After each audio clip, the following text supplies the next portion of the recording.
Maintenant, j'aimerais que nous puissions adopter le projet de document final qui sera transmis à la réunion finale de Glasgow.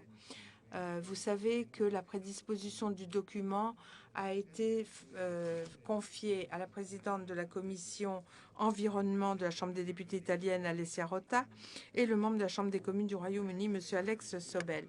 Je vais maintenant leur demander de nous illustrer le contenu du document. Madame Alessia Rota a la parole.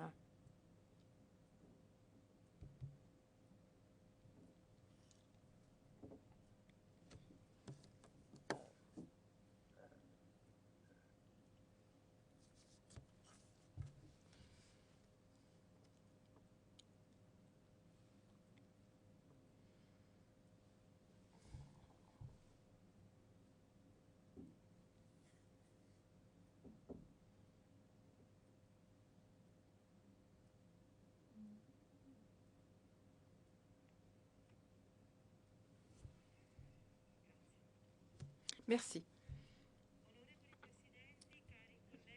Mesdames, Messieurs le Président, chers collègues, nous voici à la dernière session de la conférence qui, comme vous le savez, nous amène à approuver le projet de document final aujourd'hui. Ce document sera ensuite examiné lors de la réunion parlementaire de la COP26 à Glasgow avec d'éventuels amendements et elle sera ensuite adoptée de manière définitive. J'aimerais remercier mon cher collègue britannique Alex Sobel, puisque nous sommes les deux co-rapporteurs pour la rédaction de ce document auquel nous avons travaillé avec beaucoup de profit et en étroite synergie avec différentes rencontres en modalité virtuelle au cours desquelles nous avons partagé l'esprit, les priorités, les contenus de ce projet de document que nous vous soumettons ce soir. Nous remercions bien sûr tous les membres de l'Union interparlementaire. Le projet de document a été publié sur le site de la conférence et pendant son élaboration, par l'intermédiaire de l'Union interparlementaire, nous avons tenu compte des nombreuses observations et des propositions d'amendements présentés par les divers parlements. Et au nom de mon collègue, j'aimerais remercier tous nos collègues de leurs contributions précieuses et remercier encore une fois l'UIP.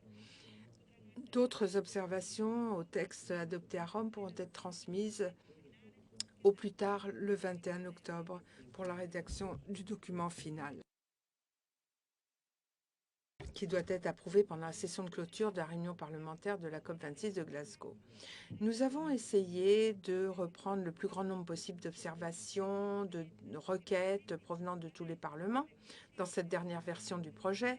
Notre objectif principal a été celui de maintenir très haut le niveau d'ambition de ces conclusions et la ferme conviction qu'il faut vraiment accorder toute notre attention aux questions d'intérêt transnational qui, encore aujourd'hui, malgré les efforts réalisés par les pays, restent encore irrésolus et constituent encore un obstacle dramatique dans ce parcours obligé vers la neutralité climatique d'ici à 2050. C'est pourquoi le premier paragraphe du document exhorte les parties à faire de la COP26 un tournant qui permettra d'adopter des engagements ambitieux pour le redressement après la pandémie, un redressement vert, inclusif et durable, garantissant que l'augmentation de la température mondiale ne dépasse pas 1,5 degré Celsius par rapport au niveau pré-industriel. Nous savons que sur cette question, il y a eu débat et nous devons nous montrer ambitieux. Nous l'avons dit à maintes reprises ces jours-ci. Nous savons que l'accord de Paris se référait à l'objectif de rester bien au-dessous d'une augmentation de 2 degrés. Mais nous invitons tous les membres à considérer que dans les années à venir, qui sont intervenues depuis l'approbation de cet accord, l'urgence climatique nous oblige à procéder à des choix urgents qui ne sont pas faciles, mais qui doivent être nets et irréversibles pour éviter des dégâts et des conséquences irréparables pour les générations futures. Combien de fois nous l'avons dit et entendu et nous nous sommes répétés ces jours-ci. Sur la base des estimations de l'OMS, à partir de 2030, les changements climatiques pourraient causer 250 000 décès de plus chaque année dus à la malaria, à la malnutrition et au stress dû à des vagues de chaleur. Le Programme alimentaire mondial a montré également dans ses données que les changements climatiques est l'un des facteurs principaux de l'insécurité alimentaire sur la planète. Le document appelle à une série de priorités en termes d'atténuation et d'adaptation au changement climatique, mais également s'exprime sur les procédures à suivre et la surveillance ainsi que la finance climatique. Je rappelle certains de ces éléments. D'abord, la nécessité de réclamer pour les parlements un rôle central dans l'action climatique à travers l'adoption d'instruments d'analyse d'impact climatique dans le cadre de la législation. On ne peut plus se contenter de faire ce que nous avons fait jusqu'à présent. Il faut surveiller nos progrès. L'introduction d'un mécanisme de calcul des émissions transnationales et de suivi transnational par rapport aux objectifs nationaux de réduction des émissions. L'augmentation de financement pour les pays en voie de développement, en particulier en se référant à l'objectif de mobiliser 100 milliards de dollars par an pour les pays les moins développés. C'est un engagement important, nous ne pouvons plus l'oublier. Et enfin, souligner le rôle que joue la science et la technologie dans la mise en œuvre des politiques d'adaptation et d'atténuation climatique. Donc le lien entre l'environnement, la santé, le Covid nous a bien montré qu'on ne peut pas le sous-évaluer. La lutte contre la crise climatique est le principal enjeu mondial qui nous appelle chacun à abandonner nos égoïsmes et nos opportunismes politiques et nationaux pour nous engager dans une stratégie d'atténuation et d'adaptation fondée sur des valeurs communes de responsabilité, de collaboration, de solidarité et de clairvoyance.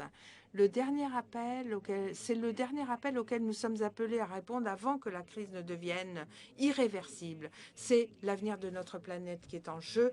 Donc, agissons tous ensemble et tout de suite pour faire que le climat, l'environnement soient les moteurs d'un nouveau développement équitable, durable, juste et non une menace pour les destinées de l'humanité entière. Merci.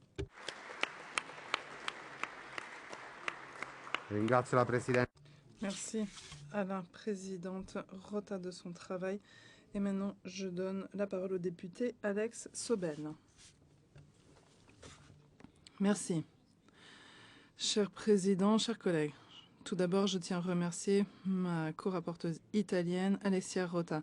Ça a été un plaisir de travailler avec elle à ce document au cours des derniers mois. Et au cours des 2 derniers jours ici, au cours de cette réunion IROM, on a trouvé un accord des valeurs, une vision commune sur le climat et les questions écologiques. Je voudrais également remercier le groupe italien auprès de l'UIP, le secrétariat de l'UIP, la Chambre des députés italienne et le Sénat italien de leur appui dans l'organisation de cet événement. Merci tout d'abord au président de l'UIP, Duarte Pacheco. Merci au secrétaire général, Martin Schungong, de permettre donc de faire en sorte que l'action climatique reste une priorité du travail de l'UIP.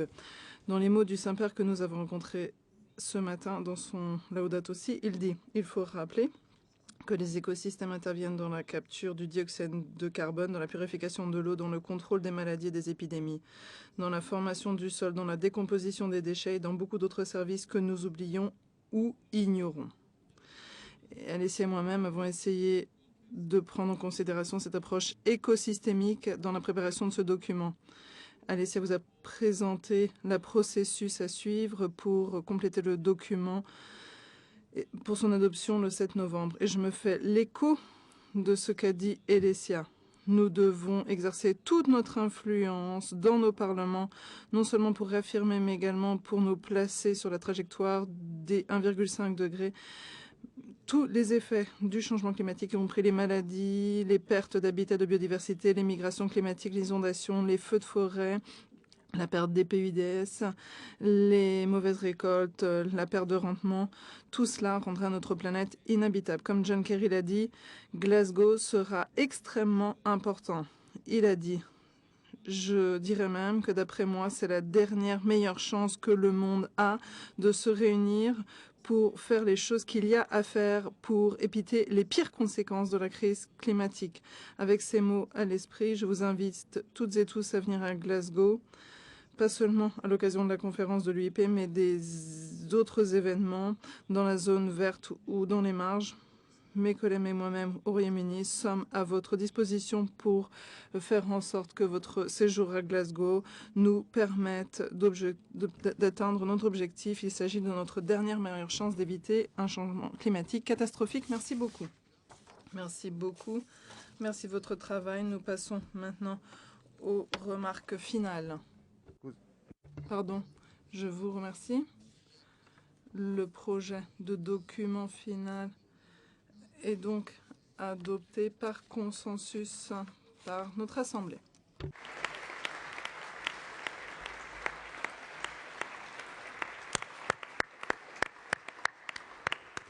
Come concordato, Comme convenu, ce document pourra donc être l'objet d'amendements en vue de son adoption finale de la part de la réunion parlementaire de Glasgow.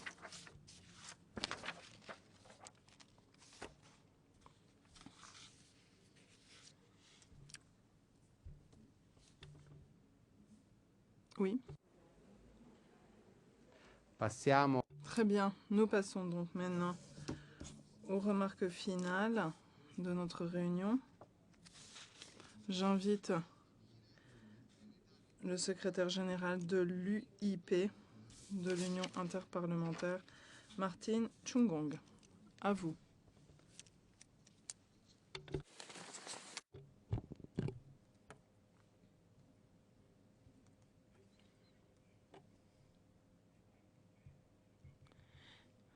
Monsieur le Président de la Chambre, Madame la Présidente de la Chambre des députés d'Italie, Monsieur le Président du Sénat, honorable Président de l'UEP, Mesdames, Messieurs, je suis très heureux de dire quelques mots lors de cette séance de clôture de cette réunion parlementaire avant la COP26. J'ai écouté avec grande attention les discussions qui ont eu lieu au cours des 2 derniers jours ici à Rome et je dois dire que je suis très encouragée par le niveau de conscience en notre sein sur la gravité de la crise à laquelle nous sommes confrontés aujourd'hui. J'ai été également très heureux de noter que les parlementaires savent ce qu'ils doivent faire pour pallier les effets de la crise climatique.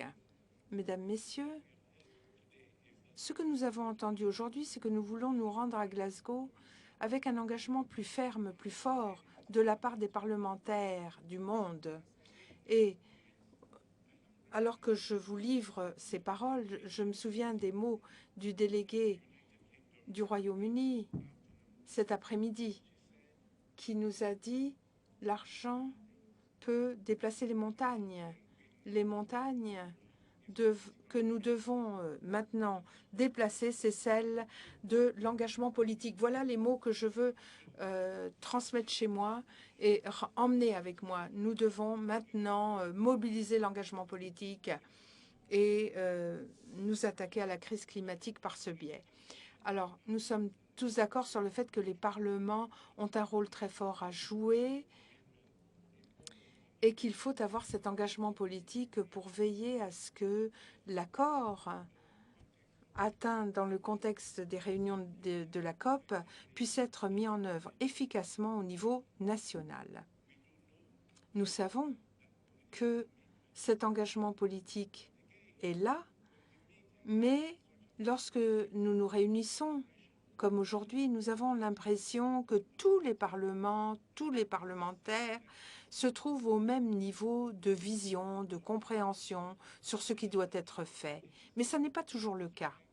Et c'est la raison pour laquelle l'UIP, en réunissant, en convoquant des réunions comme celle-ci, essaye également d'obtenir que les parlements renforcent leurs capacités pour justement agir avec efficacité sur les questions du changement climatique. Et nous le faisons avec nos partenaires, ce que j'appellerais les partenaires techniques dans le monde. Par exemple, nous travaillons avec le RED+, le programme de réduction de risque de catastrophe, pour remédier aux risques créés par le changement climatique. Nous nous tournons également vers les institutions des Nations Unies pour renforcer nos capacités en matière de redressement vert, surtout après la pandémie. Et voilà ce que nous essayons de faire. Mais, Madame la Présidente, permettez-moi de saisir cette occasion pour attirer votre attention sur quelque chose qui s'est produit hier. Hier, aux Nations Unies, au Conseil des droits de l'homme, une résolution a été adoptée sur le droit à un environnement propre, sain et durable. En tant que droit de l'homme, droit humain, c'est une percée qui vient d'être opérée. La reconnaissance de ce droit doit avoir une résonance internationale de façon à ce qu'il soit protégé partout dans le monde. Donc le droit à un environnement sain a été reconnu par la majorité des États dans leur constitution, leur législation et différents traités régionaux. Et ce droit humain fondamental est loin d'être concrétisé. Donc les droits humains en tant que véhicule de la démocratie et du développement, et c'est au cœur de ce que fait l'UIP. Nous devons promouvoir ce lien entre les droits humains et la démocratie et le but ultime de promouvoir le bien-être des peuples et des personnes. Je crois que il me revenait de le dire très clairement à la fin de cette réunion. Je vois mon très cher ami Pier Ferdinando Casini, président honoraire de l'UIP, et je veux dire devant vous tous que nous savons tous que la sonnette d'alarme est plus que rouge et qu'il n'y a plus de temps. Une action beaucoup plus ferme et un leadership politique beaucoup plus fort sont nécessaires. La science, les jeunes nous le rappellent chaque jour. Rappelez-vous, les jeunes nous disaient qu'ils faisaient l'école buissonnière pour nous donner une leçon à tous. Et hier, la Chambre des représentants des États-Unis, le représentant de la Chambre des députés américaine nous a dit que nous devions travailler de façon beaucoup plus musclée, pointue, pour laisser cette planète aux générations futures et que nous sommes responsables donc de l'état dans lequel nous laisserons la planète. Il faut donc résoudre la crise climatique et le coût en est minimal par rapport aux résultats escomptés. Je remercie nos hôtes italiens. Pour conclure, je pense que le président de l'UIP le fera de façon beaucoup plus éloquente que je ne pourrais le faire moi-même. En tout cas, je peux dire que ça a été vraiment un plaisir pour moi en tant que secrétaire général que de travailler avec nos hôtes italiens. Et la crise climatique est loin d'être terminée. Il faut donc travailler très dur. Nous avons maintenant reçu l'ordre de marche. Alors, allons-y et marchons.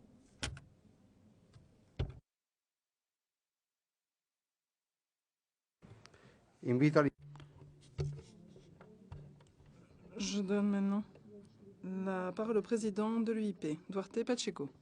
À vous. Cher Monsieur Fico, président de la Chambre des députés italienne, Madame Elisabetta Casellati, présidente du Sénat italien, chers amis, secrétaire général de l'UIP, honorable président de l'UIP, chers collègues, font toujours référence. Bon, merci aux membres du Parlement Casini. C'est un honneur pour moi que de m'adresser à vous. Tout d'abord, je voudrais vous remercier nos hôtes aux deux chambres du Parlement italien. Au cours de ces journées, nous nous sommes sentis à la maison. C'est facile à dire. Il ne s'agit pas seulement de mots, mais c'est vraiment ainsi que nous nous sommes sentis à la maison. Merci beaucoup parce que votre engagement était essentiel pour maintenir ces activités à nos programmes. Dans le programme de l'IUP, pour longtemps, parce que en cette époque de pandémie, beaucoup de personnes ne pensaient qu'il serait possible de réunir des parlementaires du monde, de les faire voyager jusqu'en Italie, afin d'être ensemble pour débattre de ce genre de questions. Voilà, vous y avez cru, vous n'y avez pas abandonné, et nous voici ici réunis. Merci beaucoup de votre engagement. Merci d'avoir organisé cet événement.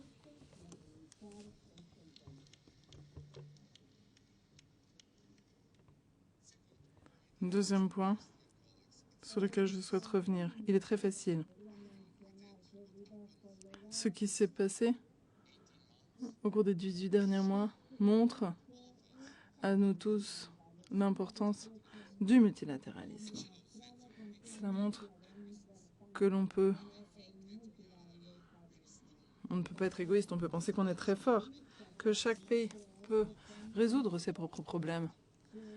Mais au bout du compte, un petit virus, un tout petit virus qui apparaît dans une région du monde, traverse les continents et touche tout le monde. Nos économies en ont pâti, mais le plus important, des millions de personnes ont perdu la vie. Après cela, on voit les conséquences économiques et sociales de tout cela. Voilà, cela nous a montré à tous et à toutes que nous sommes interdépendants, liés les uns aux autres. Et on remporte la guerre contre ce virus parce que nous avons décidé de travailler ensemble. Nous avons décidé d'oublier les modèles économiques, les divisions, d'oublier de voir si l'on vient du nord ou du sud. Nous avons décidé de travailler ensemble. Et nous avons travaillé ensemble pour gagner la guerre contre ce virus. Ça nous a montré que pour gagner et résoudre les problèmes mondiaux, il est nécessaire de mettre en place une action mondiale. C'est pourquoi on a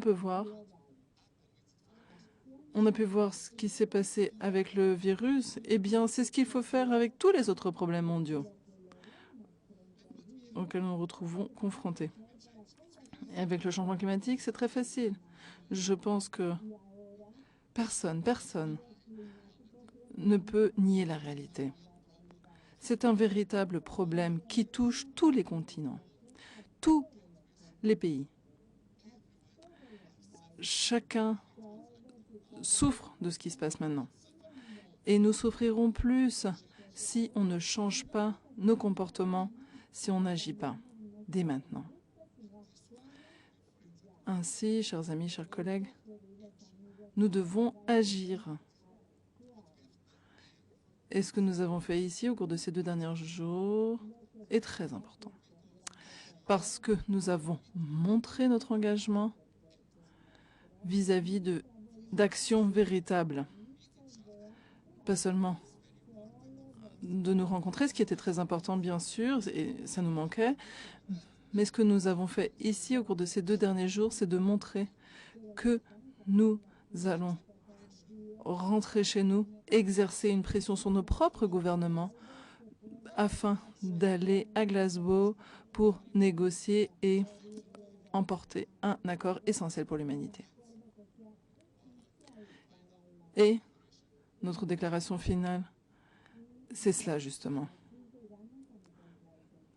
Donc, il était très important d'être ici. Donc, nos résultats sont importants. Il s'agit de bons résultats.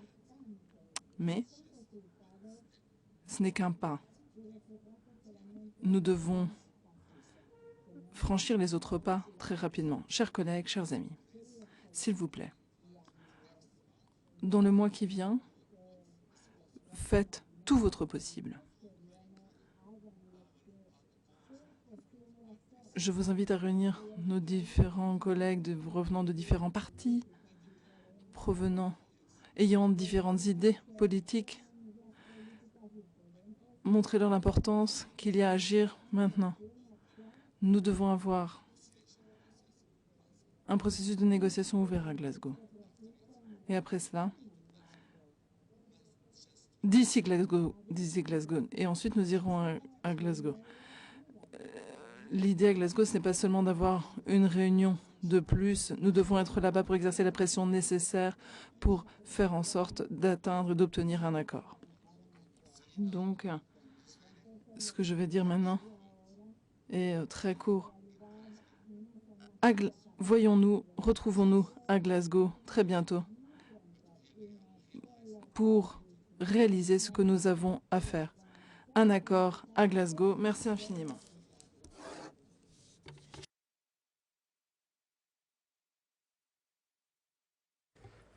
Invito ad intervenire. Je donne la parole à la présidente du Sénat de la République italienne, Madame Marie-Elisabeth Alberti Casellati. Vous avez la parole, Madame.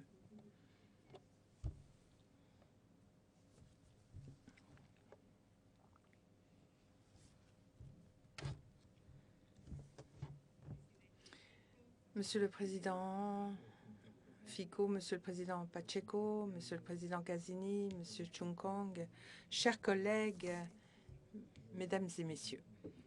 Je voudrais tout d'abord vous remercier de la contribution sous forme de compétences et de passion que vous avez donnée à cette réunion de 2 jours de travail au cours de laquelle nous avons eu l'honneur et l'émotion d'être reçus au Vatican par le Saint-Père. Le monde se tourne vers François, au-delà des appartenances religieuses, car il constitue un point de référence spirituel du fait aussi de sa grande sensibilité pour le soin à apporter à l'environnement. Ces jours-ci, nous avons entendu la voix de parlementaires de nombreux pays du monde qui, avec les représentants de la science, de la société civile, des organisations internationales, ont exprimé l'importance et l'urgence que constitue l'enjeu du changement climatique au niveau mondial. Et j'aimerais remercier de façon toute particulière les 2 co-rapporteurs du projet de déclaration finale. Madame Alessia Rota du Parlement italien et Monsieur Alex Sobel du Parlement anglais pour le document très précieux que nous venons d'adopter, un document qui est cohérent avec les orientations et les propositions qui ont émergé durant notre débat interparlementaire. Ce document souligne avec une grande clarté le rôle décisif que les parlements et les parlementaires peuvent jouer dans la concrétisation des objectifs climatiques et environnementaux prévus par l'accord de Paris et par le programme à l'horizon 2030. Un rôle lié non seulement à leur fonction d'encouragement, d'incitation, d'orientation, de contrôle de l'action des gouvernements nationaux, mais aussi à la promotion d'un contexte de coopération au niveau international à travers la diffusion de bonnes pratiques et de méthodes de travail efficaces. Et ce sont les assemblées législatives qui doivent mettre en application concrètement les engagements souscrits au niveau international par leurs exécutifs. Les parlements peuvent également favoriser la croissance de la prise de conscience parmi les citoyens de la gravité de la question climatique et contribuer ainsi à la transformation des styles de vie, des modèles de production et de consommation que comporte la transition écologique. Les stratégies et les plans d'action pour le redressement après la pandémie doivent donc être fondés sur une véritable révolution verte, un tournant à aborder, à négocier dans la pleine conscience que cela pourra amener également d'énormes bénéfices en termes de croissance économique, d'emploi et de développement. Au cours de nos travaux, ici à Rome, nous avons compris, je pense, que la crise climatique comporte une aggravation des dynamiques des inégalités, aussi bien dans les pays qu'entre les pays. C'est pourquoi il est fondamental que les pays les plus développés, qui sont aussi les pays les plus responsables des émissions qui nuisent au climat, puissent mobiliser pleinement les ressources financières nécessaires aux interventions d'atténuation et d'adaptation nécessaires dans les pays les plus vulnérables. Et l'on a souligné la valeur de la recherche et de l'innovation au regard de la réalisation des objectifs climatiques à travers l'élaboration de technologies propres, des technologies de pointe propres et de ressources énergétiques ayant un impact très réduit ou nul sur l'environnement. Je pense vraiment que les résultats de cette rencontre et les résultats des travaux du sommet parlementaire des présidents vont certainement donner une impulsion importante au parcours politique et de négociation qui, d'ici à quelques semaines, nous verra tous réunis à la COP26 à Glasgow. Je suis certaine que la présidence britannique de la conférence de l'ONU sur le climat, en partenariat avec l'Italie, saura donner toute sa valeur à l'esprit de proposition et proactif qui nous vient des parlements. À Glasgow, les parlements feront entendre leur voix pour contribuer au processus multilatéral de recherche et de consensus qui caractérise les politiques climatiques internationales. Les jeunes qui se sont réunis il y a quelques jours à Milan,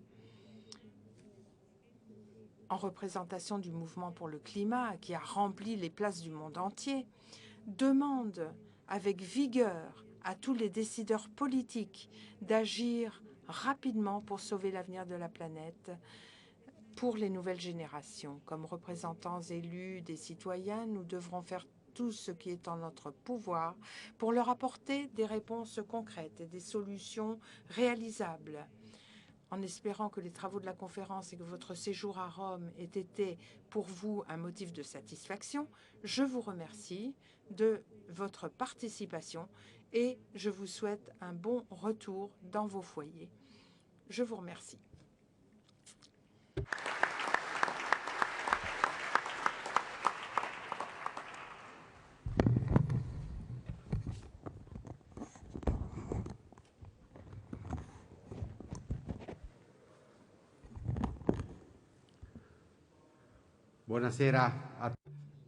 Bonsoir à tous et à toutes.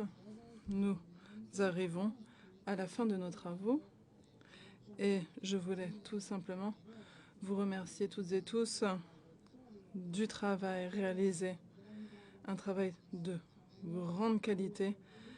Vos interventions étaient très importantes. Vous avez réalisé un rêve, un Parlement multiculturel, pluriel, en lisant vos noms. Puis entendre vos interventions, ça a été vraiment très touchant, tous ces parlementaires des quatre coins du monde. Voilà, il y a une question que je souhaite répéter ici. Notre programme politique sur l'environnement, la sauvegarde de la planète est essentielle et je me félicite de partager avec vous le fait que je constate que véritablement il s'agit d'un programme politique mondial sur lequel nous sommes tous d'accord. Nous sommes tous d'accord.